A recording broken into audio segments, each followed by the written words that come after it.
Bienvenue sur Analyse du Monde, la chaîne dissidente qui donne des informations peu connues et multithématiques.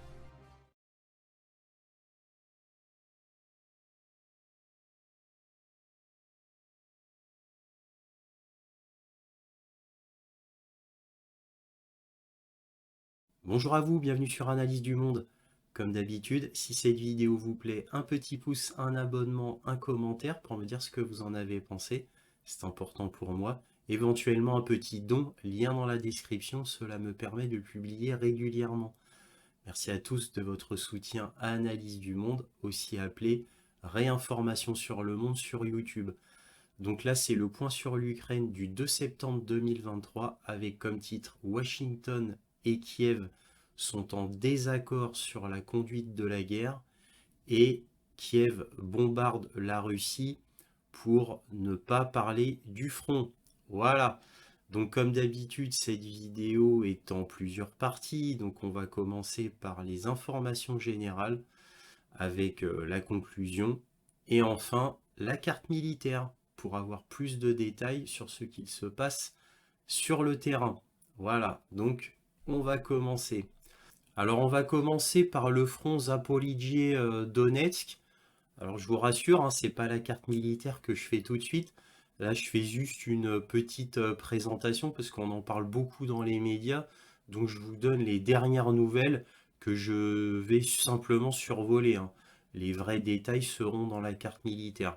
Donc je vais parler du front Zaporijie-Donetsk, donc le sud de l'Ukraine, avec le petit village de Rabotino, qui avant la guerre avait environ 480 habitants, donc c'est un petit village.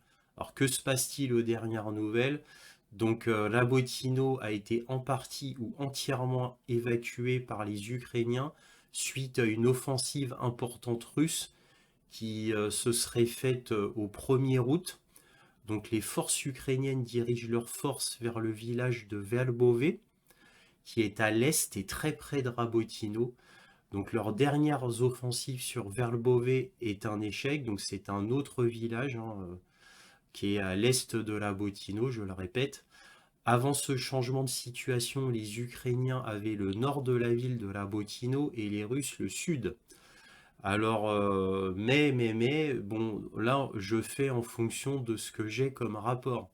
Parce que, évidemment, là, c'est des rapports russes, Telegram, qui me disent cela. Alors, où est la vérité? On ne sait pas. Mais sur la carte militaire, je vous montrerai une carte détaillée, donc qui vient des Russes et qui montre leurs dernières avancées. Alors concernant côté ukrainien, bah, côté ukrainien, là par contre on a toutes les informations dans les médias.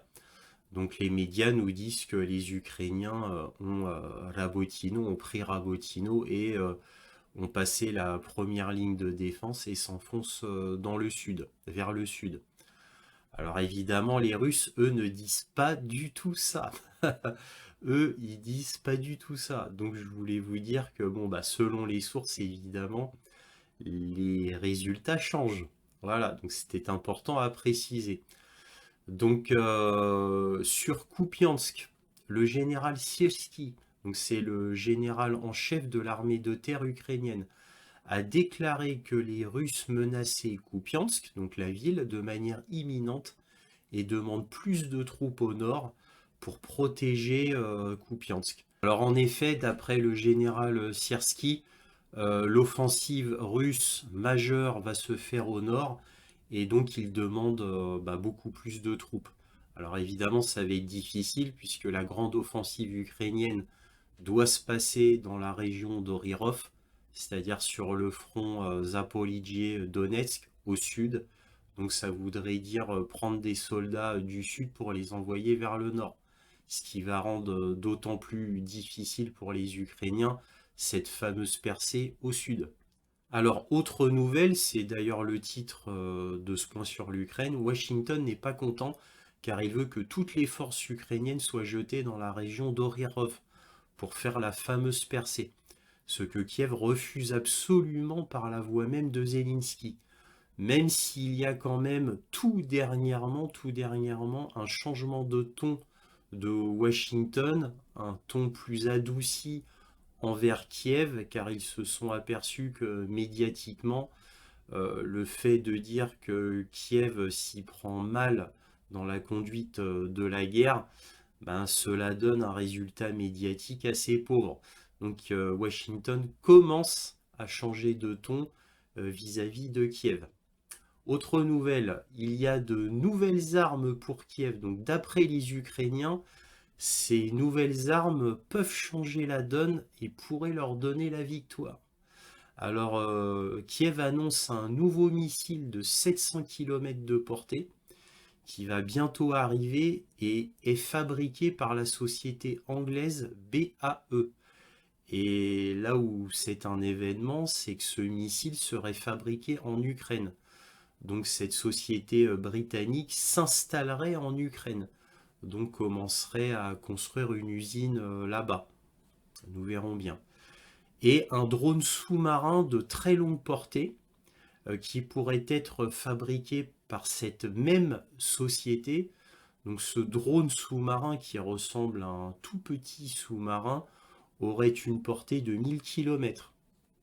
Alors nous verrons, mais d'après les Ukrainiens, cela pourrait changer la donne. Kiev attaque directement la Russie avec moult drones. Ayant de grandes difficultés sur le terrain militaire en Ukraine, il se venge sur les infrastructures russes, comme les aérodromes militaires et les villes, dont Moscou. Tout dernièrement, cette semaine, 6 attaques ukrainiennes par drone ont touché la Russie. Une seule de ces attaques a fait des dégâts. Cela faisait un bon moment que Kiev n'avait pas fait de véritables dégâts à la Russie. Le dernier gros coup, c'était un dépôt de munitions très important en Crimée. Et le dépôt de munitions qui avait explosé avait fait très mal quand même à l'armée russe. Alors évidemment, ce n'était qu'un dépôt de munitions, mais c'était un dépôt de munitions criméen important. Alors l'aérodrome de Pskov, qui est d'ailleurs à côté de l'Estonie, hein, c'est vraiment pas loin de l'Estonie, a été touché par des drones. 4 Ilyushin 76, donc des avions de transport de troupes, ont été endommagés.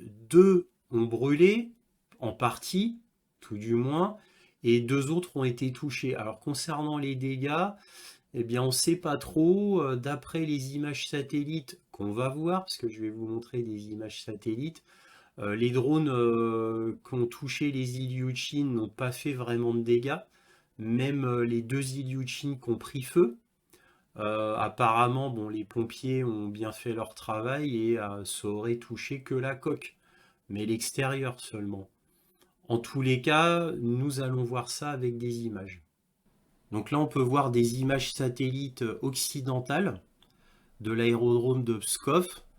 Donc là, c'est écrit en ukrainien le 30 août 2023. Là, vous voyez 2 Ilyushin 76, donc de transport de troupes cerclés de orange pour dire que ceux-là ont été attaqués. Comme on peut le constater, il n'y a pas beaucoup de dégâts, pas de dégâts visibles tout du moins. Là, vous voyez un plus gros plan. Bon, la résolution n'est pas extraordinaire, mais comme vous pouvez le constater, fort peu de dégâts. Et là, une autre et dernière image satellite, où là on voit les camions de pompiers. Donc lui a visiblement été brûlé, tout du moins en partie, mais pas de traces noires visibles importantes. Donc pas de gros dégâts apparemment. Alors d'après le Daily Telegraph, un grand journal anglais, l'Ukraine dit qu'elle a attaqué l'aérodrome de Pskov avec des petits drones en carton fabriqués par l'Australie. Donc cela voudrait dire que ces drones ont été lancés à proximité de l'aérodrome de Pskov, mais au minimum ils ont été lancés en Russie. Ça veut dire que ce sont des Ukrainiens ou des Russes pro-ukrainiens qui ont lancé ces drones au minimum en Russie, et étant donné la tête des drones, à mon avis, assez près de l'aéroport de Pskov.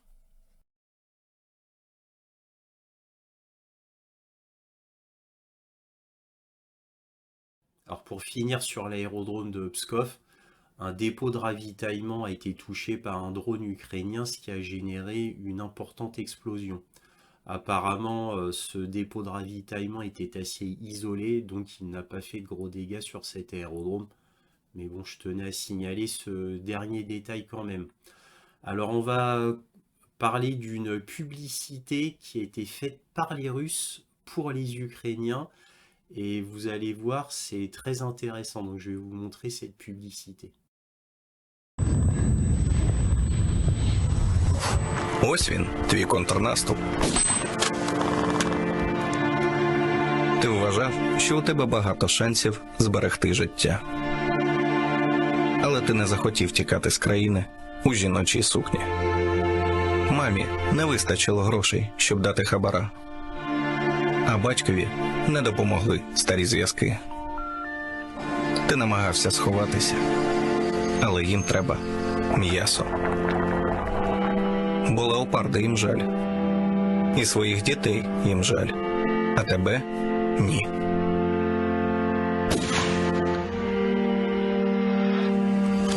Тепер у тебе лише один. Останній шанс зберегти життя.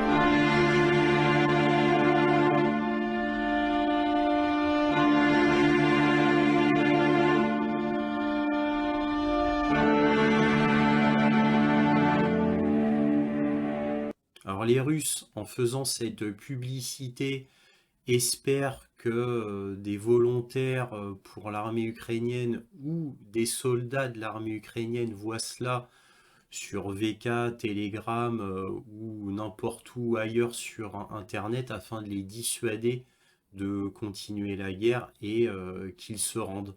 Voilà, c'était le but de cette publicité russe. Alors j'ai remarqué une recrudescence de la propagande occidentale concernant la guerre en Ukraine. Regardons quelques articles ensemble. Alors on va commencer par Ukrainska Pravda du 31 août.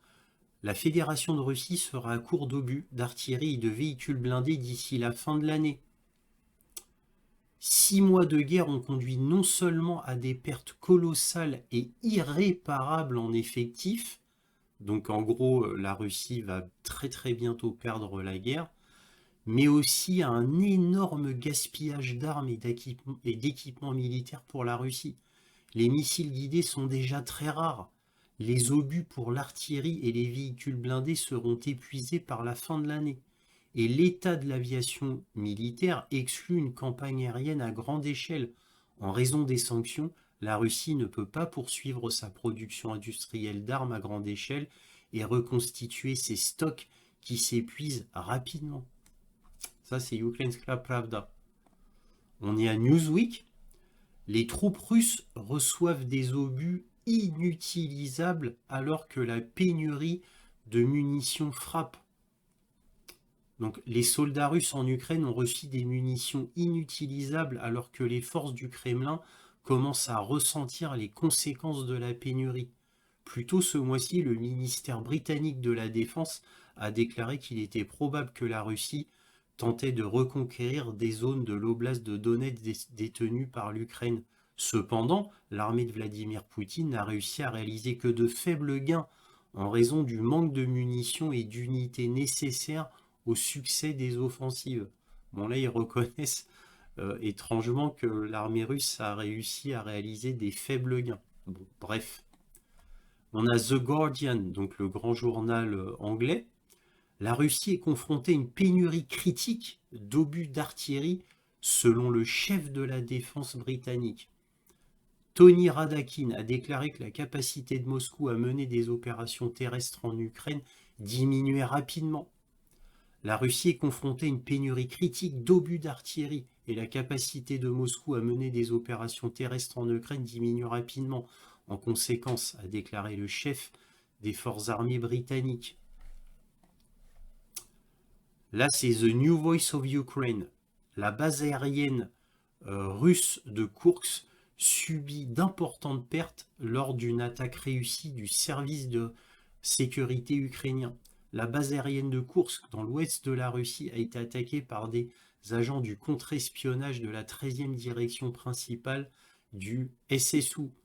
dans la nuit du 26 au 27 août, 4 chasseurs Sukhoi 30 et un avion MiG-29 ainsi que 2 systèmes de défense aérienne Pantsir et des radars S-300 ont été touchés par des drones d'attaque.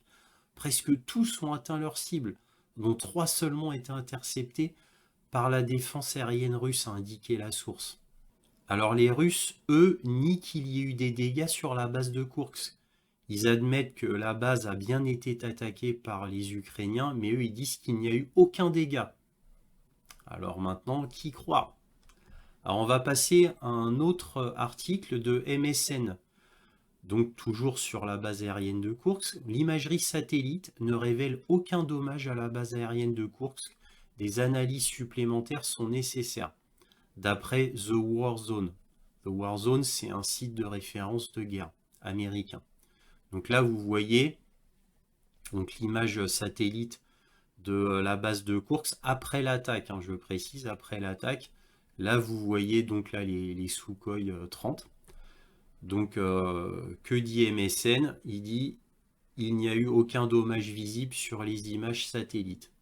Alors, on continue avec le journal La Dépêche, donc un journal bien français. Que lit-on? Guerre en Ukraine, l'armée ukrainienne brise la première ligne de défense russe en reprenant le petit village de Rabotino. Bon, c'est un village. Alors, je rappelle que Rabotino, avant la guerre, c'était environ 480 habitants. Donc c'est un tout petit village, mais c'est le centre d'attention des médias pour l'instant. Donc voilà, donc l'armée ukrainienne a brisé la première ligne de défense russe et ils ont repris tout le village de Rabotino. Business Insider. L'armée ukrainienne a franchi la première ligne de défense russe lors d'une contre-offensive sanglante, longue et lente selon le général américain Milley. Donc là, on va regarder un nouvel article du New York Times et là, vous allez voir le changement de ton. L'Ukraine déclare avoir repris un village, une victoire qui met en évidence les difficultés. Il a fallu des semaines de combats acharnés aux forces ukrainiennes pour reprendre le village de Rabotino aux Russes. Et elles n'ont avancé que de quelques kilomètres depuis juin, signe de la tâche ardue qui les attend. Donc là, déjà, on minimise ce que dit l'Ukraine. Parce que là, les mots ont un sens. L'Ukraine déclare avoir repris.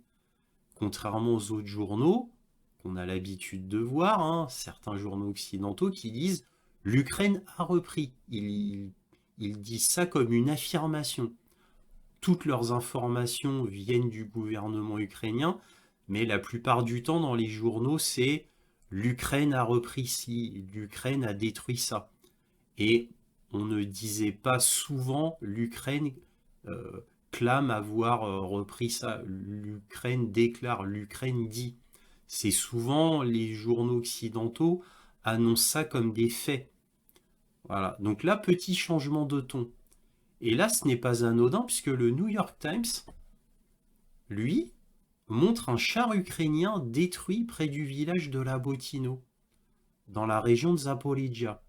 Vous voyez? Ils ont choisi ça, eux, The New York Times. Bon, pourquoi? Étonnant. Alors, que lit-on? On va pas tout lire parce qu'il est long, mais on va lire les choses les plus saillantes. L'armée ukrainienne a annoncé lundi que ses forces avaient repris le village de Rabotino, une victoire tactique qui souligne l'immense défi auquel la contre-offensive de Kiev est confrontée pour percer les défenses russes et denses. La capture de Rabotino signifierait que les forces ukrainiennes auraient pénétré la première couche de champs de mines, de pièges à chars, de tranchées et de bunkers installés par les Russes. Vous voyez le conditionnel, comment il est utilisé. Voilà. Alors, mais la contre-offensive ukrainienne lancée depuis juin n'a avancé que de quelques kilomètres vers le sud pour atteindre Rabotino. Donc, vous voyez déjà le changement de ton. Rabotino a été libéré, a déclaré Anna Maliar, vice-ministre ukrainienne de la Défense. Alors on continue. Que lit-on après? Les affirmations n'ont pas pu être confirmées de manière indépendante. Vous voyez toutes les précautions que prend The New York Times. qui est, je vous rappelle, un des journaux de référence américains. Le ministère russe de la Défense a fait état lundi de combats près de Labotino. Bon, ça c'est vrai. Rybar, un blogueur militaire russe influent, a déclaré que les combats se poursuivaient dans le village sans donner de détails et a contesté les informations ukrainiennes d'avancer vers le sud-est. Alors maintenant, il faut se poser la question, pourquoi The New York Times a décidé de reprendre les dires d'un blogueur russe militaire influent? Pourquoi? Et en plus, pour contester les affirmations ukrainiennes. Vous voyez? Que lit-on d'autre? La reprise de Labotino, la première colonie que l'Ukraine prétend s'emparer en près de 2 semaines. Prétend. Donc vous voyez, on est toujours dans la grande mesure, dans la grande prudence dans le choix des mots. Donc ce n'est pas anodin. Donc bon, bah, c'est tout à l'honneur du New York Times d'être plus ou moins objectif.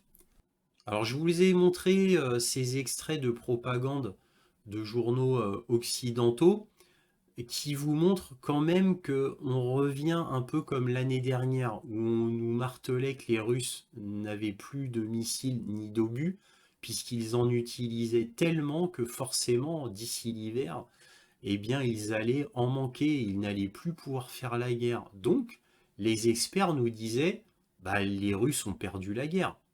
Les Russes ont perdu la guerre. Nous, on avait un général de plateau qui s'appelle le général Yakovlev, qui nous disait les Russes ont perdu la guerre. Ils ont déjà perdu la guerre. Vous voyez? Et que s'est-il passé après l'hiver? Eh bien, après l'hiver, les Russes ont utilisé encore plus de missiles qu'avant. Et ils ont utilisé encore plus de drones. Certes, ils ont utilisé moins d'obus. Alors, on ne sait pas, manquait-il d'obus, mais en attendant, de nos jours, ils utilisent toujours énormément d'obus. Toujours énormément d'obus. Donc, pourquoi en manquerait-il? D'où tirent-ils leurs sources? Du fait qu'il manque d'obus. Là, c'est le ministère de la Défense britannique. D'où il tire ses sources? Et l'année dernière, les grandes instances internationales, les grands experts nous disaient que les Russes manquaient de missiles puisqu'ils en utilisaient trop. Donc en fait, il s'est passé tout à fait l'inverse. Il n'y a jamais eu autant de missiles lancés. À un moment donné, dans un point sur l'Ukraine, je vous disais que je ne vous parlais plus des attaques massives de missiles sur l'Ukraine puisque c'était tous les jours. Donc c'était plus la peine de dire qu'il y a une attaque massive de missiles russes sur l'Ukraine. Ça n'avait plus de sens. Et donc là, il y en a tous les jours sur l'Ukraine des attaques massives. Bon, en plus avec des attaques massives de drones. Mais c'est pour vous dire que cette propagande qui n'arrête pas de dire que les Russes manquent de missiles, d'obus, etc., ça devient ridicule. C'est ridicule d'autant plus que déjà l'année dernière, ils nous avaient fait le coup. Et ça avait duré 5 ou 6 mois. Et là, ils recommencent, malgré les évidences. Ils espèrent vraiment que les Russes manquent de missiles, ou de drones, ou d'obus. Mais le complexe militaro-industriel russe n'a rien à voir avec celui occidental. Il marche de manière extrêmement intensive, 24 heures sur 24, 7 jours sur 7. Ça n'a rien à voir avec notre complexe militaro-industriel. Bref, je voulais vous souligner cela concernant la propagande. Alors que peut-on conclure? Eh bien, Washington est très pressé que les Ukrainiens fassent cette percée dans la région d'Orerov pour atteindre Tokmak, Melitopol et la mer d'Azov. Ça fait longtemps qu'ils veulent cette percée et ça fait des mois qu'ils forcent les Ukrainiens à faire cette percée justement. Mais les Ukrainiens se rebellent maintenant. Au début, ils obéissaient, maintenant ils se rebellent. Zelensky lui-même, il a dit non, on ne fera pas cette grande percée comme ça. On fera à notre manière. Donc, le Pentagone voulait qu'il y ait beaucoup de blindés pour faire cette percée. Les Ukrainiens ont dit non. Ils utilisent des véhicules blindés légers et l'infanterie. Donc pourquoi? Parce que tout simplement, il manque de tanks, les Ukrainiens. Beaucoup de tanks ukrainiens ont été détruits. Donc c'est pour ça qu'ils n'utilisent quasiment plus de chars, les Ukrainiens. Ils n'utilisent que des véhicules blindés et l'infanterie. Et ils continuent à se faire massacrer, bien sûr. Donc le massacre ne peut plus continuer. C'est pour ça que l'Ukraine s'est carrément rebellée contre Washington et par la voix de Zelensky lui-même. Donc ça chauffe entre Kiev et Washington. Donc il y a eu une entente qui a disparu et les Ukrainiens maintenant font comme ils veulent.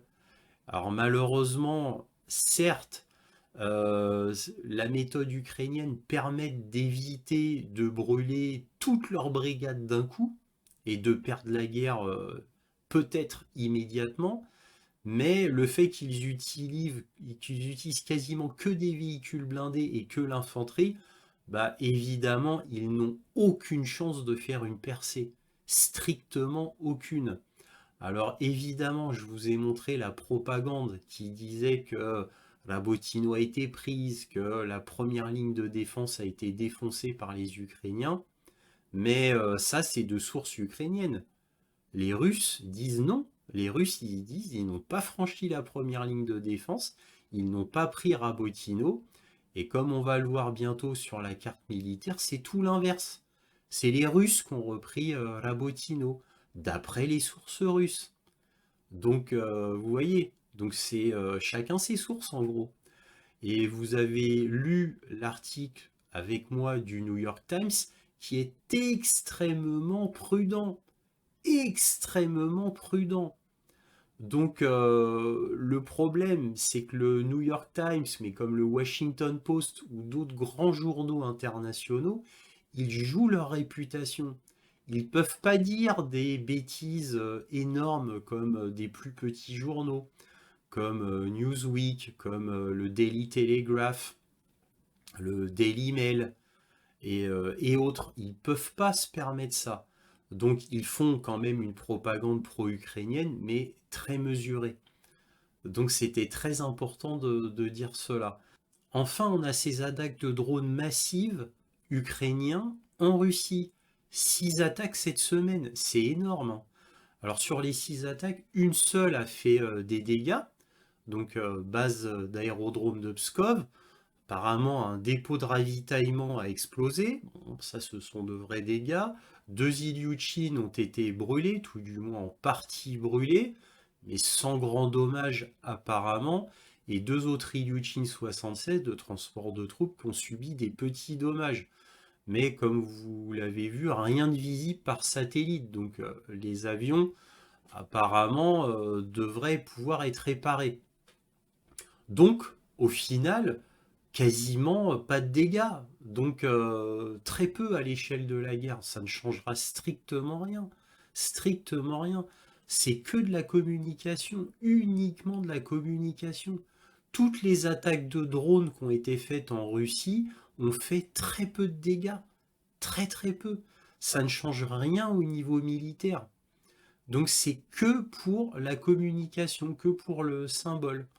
Alors c'est dommage parce que tout cet argent, tous ces drones auraient pu être utilisés pour le côté militaire sur le front, mais c'est la communication. Maintenant, il faut se demander pourquoi. Pourquoi les Ukrainiens dépensent autant d'énergie, d'argent et d'hommes pour faire ces attaques en Russie, alors qu'ils devraient concentrer tout leur effort sur le front, où cela se passe très mal pour eux. Il faudrait se demander pourquoi. Pourquoi parier que sur la communication? Certainement parce que ça se passe justement très très mal sur le terrain. Et comme ça se passe très mal sur le terrain, il faut faire beaucoup de com afin de dévier cette image mauvaise, qui en plus avait été exacerbée par les journaux américains, le Pentagone et Washington en disant que la contre-offensive était très mauvaise et qu'en plus il y avait une mauvaise stratégie. Donc fallait dévier tout cela. Mais c'est extrêmement difficile pour les Ukrainiens. Voilà, donc pour dévier tout cela, pour quand même éviter le défaitisme, eh bien les Ukrainiens ont décidé de jouer totalement sur la com. C'est comme la prise de Labotino. Labotino n'a pas été pris par les Ukrainiens aux dernières nouvelles, mais c'est annoncé tout comme tout ça pour la communication, certainement pour le moral même des soldats ukrainiens, ce qui se comprend d'ailleurs.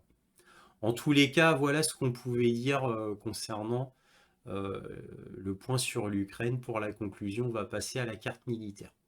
Alors voici la carte militaire. Je vous rappelle que c'est une carte militaire ukrainienne, donc à prendre avec des pincettes, hein. Alors là, pas grand-chose à dire sur le sud, à part qu'il y a eu des attaques de drones ukrainiens, des drones navals sur le port de Sévastopol et de Novorossiysk. Mais en général, les drones n'ont même pas pu franchir ce cap-là. Ils ont presque tous été détruits par l'aviation russe. À ma connaissance, aucun n'a pu atteindre le port de Novorossiysk. En tous les cas, voilà ce qu'on pouvait dire sur les attaques navales. Mais dans l'oblast de Kherson non plus, il ne s'est pas passé grand-chose. Là où il se passe des choses, c'est ici, le front Zaporozhye-Donetsk. C'est là où il se passe vraiment des choses. Et plus particulièrement, c'est le centre d'attention des médias sur la région d'Orirov, qui est ici. Alors évidemment, ça chauffe comme d'habitude, évidemment sur tout le front, hein, sur tout ce front-là, ça chauffe beaucoup. Mais c'est là que les Ukrainiens ont fait le plus de concentration de force. Alors là, il s'est passé des choses. Alors comme vous pouvez le voir, sur la carte ukrainienne, c'est extrêmement imprécis. Donc on ne peut voir que les villes, c'est tout. Donc je vais vous montrer une autre carte, et c'est une carte russe, la dernière carte russe que j'ai pu avoir, où là c'est beaucoup plus visible. Donc, et à mon avis, plus réel. Souvenez-vous l'article du New York Times hein, concernant Rabotino. Bref, donc que peut-on voir? Là, on voit Rabotino qui est ici. Donc le village fait tout ça. Voilà, le village fait tout ça. Et en fait, que peut-on voir? Donc cette partie sud, elle est plutôt contrôlée par les Russes. Et la partie nord était contrôlée par les Ukrainiens. Le milieu, c'est la zone grise. Alors que s'est-il passé? Les Ukrainiens ont fait une avancée très forte il y a 2 jours. Et ça rappelle leur toute première avancée où ils étaient avancés jusque-là et avaient mis un drapeau. Ensuite, ils avaient reculé parce qu'ils se faisaient massacrer. Donc ils ont reculé, il y a eu un renfort qui est venu et ils ont réavancé. Ils ont avancé jusque-là, donc carrément jusqu'au sud. Repoussant même les forces russes. Donc les forces russes, qu'est-ce qu'elles ont fait? Elles ont fait une petite retraite jusque-là. Et que s'est-il passé? Ensuite, les forces russes ont fait un bombardement terrible de drones, d'obus et de missiles sur toute cette zone. Et que s'est-il passé? Eh bien, dans cette zone-là, énormément d'Ukrainiens se sont fait massacrer, ainsi que des véhicules blindés, mais par contre aucun char, à ma connaissance tout du moins. Donc toutes les attaques, toute l'offensive ici par les Ukrainiens dans la région d'Orirov ne se fait plus qu'avec des véhicules blindés. Les derniers rapports télégrammes que j'ai eus, il n'y avait aucun blindé. C'est que des véhicules légers avec de l'infanterie. Donc ils ont laissé tomber les tanks pour l'instant, peut-être parce que c'était trop facile à détruire, il y avait trop de pertes. Donc ils ne font qu'avec des véhicules blindés légers et de l'infanterie. Alors vous vous doutez bien, déjà, j'ai envie de vous dire, il est strictement impossible de faire une percée avec que des véhicules blindés légers et de l'infanterie. Bien évidemment, c'est strictement impossible. Mais c'est ce que font les Ukrainiens, aux grandes dames des États-Unis, évidemment, parce qu'eux, ils voudraient que toutes les forces soient mises ici pour faire une percée et atteindre Tokmak. Voilà, Tokmak qui est plus ici. Donc, ils voudraient qu'ils fassent ça. Donc, les Ukrainiens, étrangement, essayent de faire une percée comme ça. Vu que les chars se font détruire, ils essayent comme ça. Alors, que s'est-il passé quand ils se sont fait bombarder de manière intensive? Alors, vous voyez, là, c'est les 3 grands axes des forces armées ukrainiennes. Donc, quand ils se sont fait bombarder, cet axe-là a fait une retraite vers le nord. Cet axe-là, ça c'est l'axe théorique, hein, c'est ce que, c'est le chemin que les Ukrainiens empruntaient. Je dis bien empruntaient. Hein, donc vous voyez, c'est les flèches jaunes. Donc que s'est-il passé ici? Cet axe-là des forces armées ukrainiennes s'est rabattu avec les forces de droite, les forces qui allaient vers Beauvais. Donc ils ont cumulé les forces pour faire une grosse attaque sur Verbeuvais, afin de prendre Verbeuvais. Cela a échoué, leur offensive a échoué, ils se sont fait massacrer, donc ils ont été arrêtés là. C'est pour ça que vous voyez une tête de mort avec les couleurs du drapeau ukrainien, c'est que là ils se sont fait arrêter et là ils se sont fait arrêter aussi. Donc là ici il y a eu un énorme massacre d'Ukrainiens.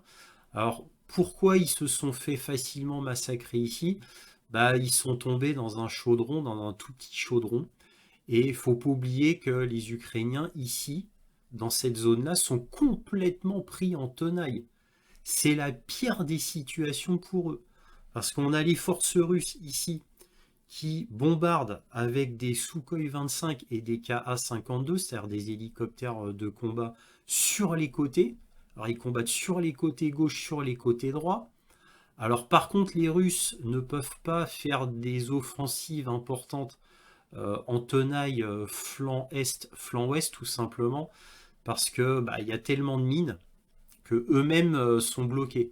Donc qu'est-ce qu'ils font? Ils font des attaques par artillerie, par avion de combat et par hélicoptère de combat et par drone. Voilà, donc en tenaille. Alors c'est pour ça que de toute manière, sur Orirov, cette région-là, les forces armées ukrainiennes n'ont strictement aucune chance. Bien évidemment parce qu'il y a trop de forces. Imaginez-vous toute cette brigade ici, ou ces 2 brigades, imaginez-vous bombardées par des avions de combat, des hélicoptères de combat et de l'artillerie sur 3 axes. Axe sud, axe ouest, axe est, en tenaille. Et les Ukrainiens avancent sans tank, uniquement avec des véhicules blindés et de l'infanterie, avec les lignes de défense, les mines, etc. Vous vous doutez bien qu'ils n'ont strictement aucune chance. Sauf s'ils font comme Washington le demande. Voilà. Mais la réponse officielle de Kiev, qui est extrêmement catégorique, c'est qu'ils ne feront pas comme ça. Voilà. Ils ne veulent pas tout risquer. Donc ce qu'il se passe, c'est que les Russes sont très contents parce qu'il y a une guerre d'attrition. Et là, tout doucement, les Ukrainiens se font détruire, sans compter que les Russes ont appelé des renforts, évidemment, parce que eux, ils veulent pas qu'il y ait une percée ici, bien évidemment. Et comme dans les médias, on dit que c'est ici que toutes les forces ukrainiennes vont être amenées, eh bien les Russes ont fait appel à des renforts. Et des renforts d'artillerie, d'avions, d'hélicoptères, de drones. Donc les forces armées ukrainiennes là, se font massacrer. Donc ils ont fait des avancées, hein, faut dire ce qui est. Hein. Ils ont quand même accompli des choses importantes, les Ukrainiens. Mais à quel prix? À quel prix? On parle là présentement de 500 morts par jour côté ukrainien. Eh oui, 500 morts par jour. Entre 200 au minimum et 500 au maximum. C'est ce que j'ai pu lire. Alors évidemment, c'est côté russe, donc c'est ce que disent les Russes. Est-ce vrai, est-ce faux?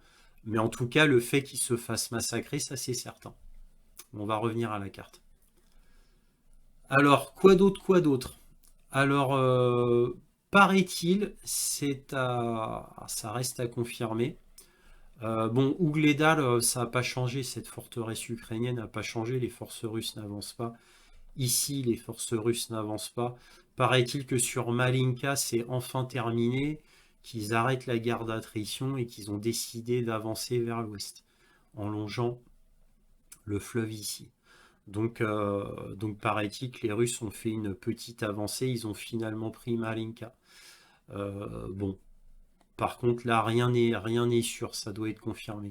Avdiivka, l'autre grosse forteresse ukrainienne, les Russes n'ont pas avancé du tout. Ça fait des mois que c'est comme ça, hein, que les Russes ne font rien, n'avancent pas. Alors comme je vous l'ai dit, moi au début je me disais mais pourquoi c'est étrange? Puis après, bon, j'ai appris qu'en fait c'est comme Malinka, c'est comme Ougledar, c'est comme sur Siversk, un petit peu plus au nord. Ce sont des forteresses ukrainiennes, mais les Russes ont décidé qu'ils préféraient que l'armée ukrainienne s'écrase contre leur défense. Les Russes ont préféré faire une guerre d'attrition pure, c'est-à-dire en massacrant le maximum de soldats ukrainiens avec le minimum de pertes de leur côté. Voilà. Donc apparemment, c'est ce qu'ils ont décidé, ça expliquerait pourquoi ils avancent pas du tout sur ces zones-là, mais depuis des mois. Voilà. Ce qui est logique, évidemment, c'est la meilleure stratégie si on ne voit que du point de vue de la sagesse. Effectivement. Alors sur Bakhmout, sur Bakhmout, c'est ici que ça se passe. Donc il y a trois axes ici, ici, ici, côté ukrainien. Alors évidemment, bon ça c'est faux, hein, tout ça c'est rose au final. Tout ça c'est rose. En fait, les dernières nouvelles, c'est que les Russes ont avancé, hein. Les Russes ont avancé. Alors, et où j'ai appris que les Russes ont avancé? Je l'ai appris dans un média occidental. Mais très légèrement. Alors il me semble que je vous l'ai lu en début de vidéo d'ailleurs. Mais bref, en tous les cas, là ils ont avancé les Russes. Et là les Ukrainiens se sont fait massacrer. Puisque ici il y a une énorme force russe. Voilà. Je vous rappelle que là où il y a le moins de forces russes, c'est dans la région de Kherson. Voilà. C'est ici que les forces russes sont les moins nombreuses. C'est ici. Voilà. Donc pour revenir donc dans la zone qui nous intéresse, donc on a parlé de Bakhmout. Alors je tenais à dire que Donetsk est bombardé comme jamais, hein. Alors je vous rappelle que Donetsk c'est une ville purement civile, il n'y a aucune zone militaire à Donetsk et Donetsk se fait bombarder depuis maintenant des années. Mais depuis le début de la guerre, elle s'est fait énormément bombarder. Il n'y a que des morts civiles et c'est tous les jours. Je tenais à la rappeler vite fait comme ça. Là, vous voyez le fameux chaudron de Siversk où les Russes n'ont pas du tout avancé. Et étonnamment, sur Kupiansk, là où il y a la plus grande armée russe, l'armée russe est sur toute cette zone-là, la fameuse grande armée russe dont parle le général Syrski, le général ukrainien des forces armées terrestres. Eh bien, le général Syrski était extrêmement inquiet de Kupiansk, alors que les Russes, cette semaine, n'ont pas du tout avancé, alors qu'ils avançaient perpétuellement les dernières semaines. Donc là, on ne sait pas pourquoi. Est-ce le calme avant la tempête? En tous les cas, le général Syrski a été extrêmement inquiet en disant qu'il y avait un conglomérat de forces russes ici qui était absolument énorme. Et donc, il disait qu'il y avait une offensive russe imminente sur Kupiansk. Alors, je vous rappelle que c'est une carte ukrainienne, hein. Évidemment, les Russes sont plutôt ici. Voilà. Ils sont, d'après ce que j'ai compris, ils sont entre 7 et 10 km de Kupiansk, qui est ici. Ça, c'est Kupiansk, qui sont entre 7 et 10 km. Donc les Russes sont à peu près ici, mais ils ne bougent pas. Voilà. Voilà ce qu'on pouvait dire sur la carte militaire au 2 septembre. Voilà, c'est fini. Si cette vidéo vous a plu, un petit pouce, un abonnement, un commentaire pour me dire ce que vous en avez pensé. C'est important pour moi. Éventuellement un petit don, lien dans la description. Cela me permet de publier régulièrement. Merci à tous de votre soutien. Analyse du monde, aussi appelée réinformation sur le monde sur YouTube. Et toujours, soyez curieux.